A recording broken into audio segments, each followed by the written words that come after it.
Hi guys, welcome back to my channel. In today's video I'll be making parfait.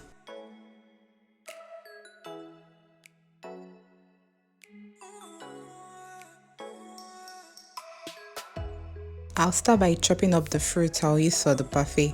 I'll be chopping up grapes, red apples, green apple, pear and bananas.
I'll go in with granolas mixed with raisins and almond seeds.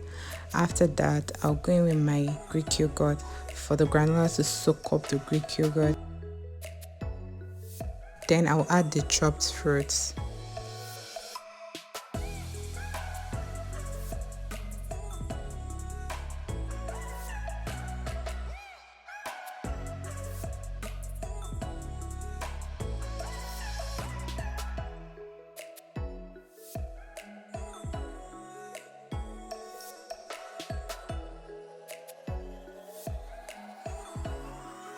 Once I'm done adding the fruit, I'll go in with coconut chips, cashew nuts and dates. Once I'm done with that, I'll layer up with some Greek yogurt and repeat the steps.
We have come to the end of the video. If you like this video, don't forget to give it a thumbs up. If you haven't subscribed, please subscribe, comment, share, and I'll see you in my next video. Bye.